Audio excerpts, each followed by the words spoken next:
Hello, hello again mga kagako sa Itachi. Lesson for A1 Book 2 na tayo, and this time we will have another 5 Monday or 5 problems to be solved, no? Okay, so without further ado, let's dive in. Okay, so this is our first problem. Okay, so if you're going to look at the illustration, ayan, so maganda ang kanyang mood. Alright, maganda siguro ang panahon, kaya maganda ang kanyang mood at siya naglalakad-lakad. Now, our problem here is this one. Okay, this one is haru ni natte nani-nani atatakaku narimashita. Haru wa eto spring. No, it's the one type of season wherein marami mga Japanese ang favorite ang haru. Why? Because the weather or basically yung environment is more like warm. Okay. And when you say warm, it's atatakai. No, atatakai is an adjective. Followed by narimashita, meaning naging atatakai. So it's past tense. Now, we have here this sentakushi wherein it's an adverb na pwede mong ilagay kay atatakai para magkaroon ng degree ang iyong sentence. Now, given the following sentakushi, so alin sa palagay nyo ang proper na adverb na pwede mong ilagay here sa ating monday? Okay. So if you answered daibu atatakaku narimashita, in English, the direct translation is much, greatly, considerably, etc. Very, pwede, no? So, ibig sabihin, naging spring na, sobrang atatakay na or sobrang naging warm na. Okay? So, daibu with a teng-teng.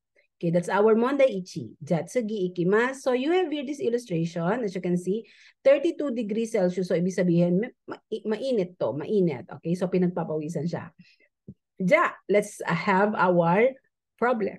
So this one is A and this one is B. Sabi ni A, asakara atsui desu ne. And sabi ni B, nani-nani ne. I think, among the three, gusto niyang sabihin na yes, I agree with you. Okay, so if that's the case, which one could be the proper answer? Okay, so if you chose sambang, honto desu ne, meaning, yeah, you're right. It really is mainit. Okay, so that's the correct answer. Ja, tsugi ikimasu. Hachibang. So this one is picture analysis, and as you can see, meron tayong soto wa kaminari ga nateimasu. Okay? Nateimasu wa, galing siya sa verb na narimas, ibig sabihin parang nagri-ring ang tunog. Okay? And the problem would be kaminari. So kailangan alam natin sa tatlo, ano ba ang kaminari? Okay, kaminari is thunder. So if you answered or chose nibang, so you're correct.